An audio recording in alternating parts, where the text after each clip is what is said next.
It's time to wake up, Kingdom Hearts fans. The hype has returned.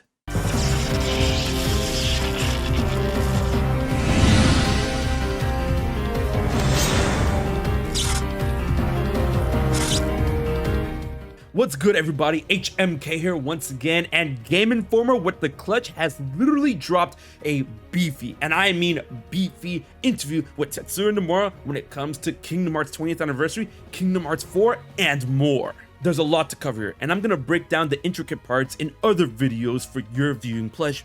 But for the overall scope, let's dive directly into the darkness.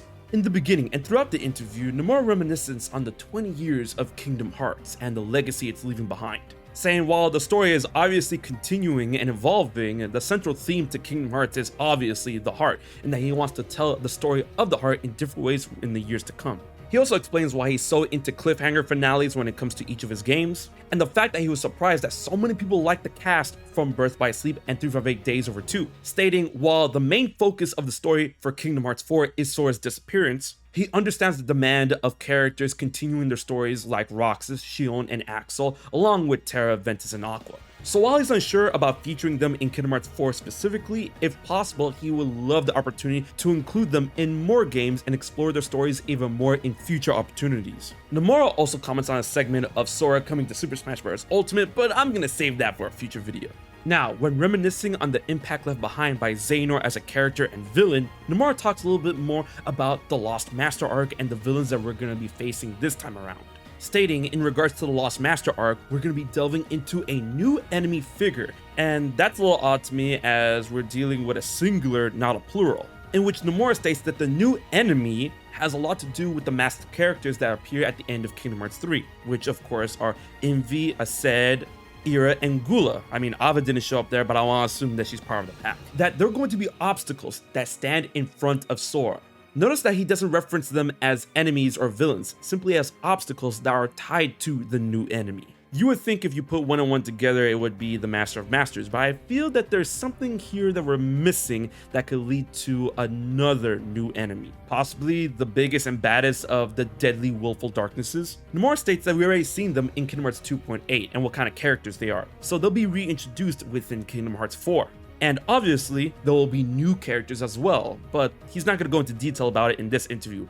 I want to know, Yozora, Magia, Aegis, the Nameless Star, yo, bring it on! Moving forward, Nomura once again reiterates the importance of Sora to the Kingdom Hearts series, saying that the numbered titles are specified by Sora's main character status. That if at any point Sora stopped being the main character of Kingdom Hearts, then that will be the end of the numbered titles. He's that important to the series.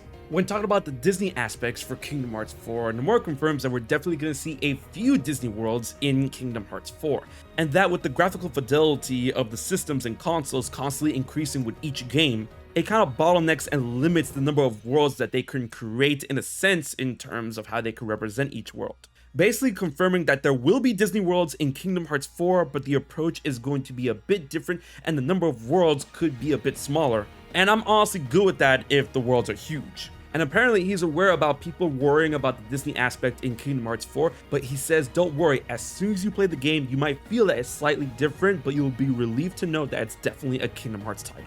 Alright, here we go, this part is really cool. Nomura gives us more details on Quadratum and how it's going to work in Kingdom Hearts 4. Apparently we're going to be spending a pretty good amount of time within that world as set as the original initial base within the game. Apparently we spent a lot of time there in Quadratum and then go to different worlds and then go back. Definitely sounded like a cool hub this time around. And since the graphics are more realistic this time around, Nomura claims that we'll feel more of a realistic daily life to Sora's life. That you can see him go in and out of his room and spend time there, and that Nomura feels that players will get to see more of the day-to-day routines that he goes through within Quadratum. And I am so down for this life simulation, let's get those Persona vibes. Hey yo, level 10 Yozora social link, let's get it. Furthermore, he states as far as worlds go, we feature a lot of Disney worlds and among them, the most realistic is probably Pirates of the Caribbean, which is true. This time around, we're spending time in the actual real world, quote unquote. And that was the challenge in itself, that they want to see how realistic they can make Quadratum, and that they're working on it now and they can't really dive into any more details than that. I want more. Nomura is then asked about a very interesting question considering Final Fantasy, its future within Kingdom Hearts, and possibly that of Kingdom Hearts 4. I'm going to save this one for a very specific video because I want to break it down very nice and fine. But he states that he is unsure of how possibly if Final Fantasy characters could play out in Kingdom Hearts 4 and that they can't give a firm reply at this point. Now, when wrapping up the interview, Nomura states in regards to Kingdom Hearts 4 that there's not a lot of new information that he's able to share for a while after this interview, but apparently he's left really nice crumbs within this that if people really dive into this interview, he did reveal a little bit of new information and more details throughout the conversation. He then talks about Kingdom Hearts Missing Link, which has a close beta upcoming this year. And he understands that not everyone is really into smartphone games. So some fans may not be into that, but they're making it so that it's something that anyone could jump right into. And that while comparing it to past mobile releases, it's a lot closer to the series and is connected in many ways to Kingdom Hearts 4. And that the easiest way to get new information and hints about Kingdom Hearts 4 would be playing Missing Link first, and that there's gonna be a ton of more mysteries not related to Kingdom Hearts 4 specifically, but throughout the series connected to it, and that some figures that appear in Missing Link are tied to Kingdom Hearts 4.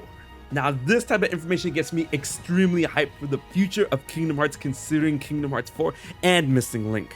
Honestly, I'm really digging the aspect of Quadratum being a hub world that Sora's gonna have to go back and forth from between worlds, and honestly, if Quadratum is going to be its own world in its own right, in terms of being aside from the Disney worlds, having its own types of enemies, its own types of problems, its own types of missions, then I'll honestly be good with a lower amount of Disney worlds in Kingdom Hearts 4, since this is the fresh start to a new saga, a new arc, the Lost Master arc. And I just want to see how the social aspect of Kingdom Hearts 4 is going to be approached considering Sora, Strelitzia, Yozora, and more within that of Quadratum.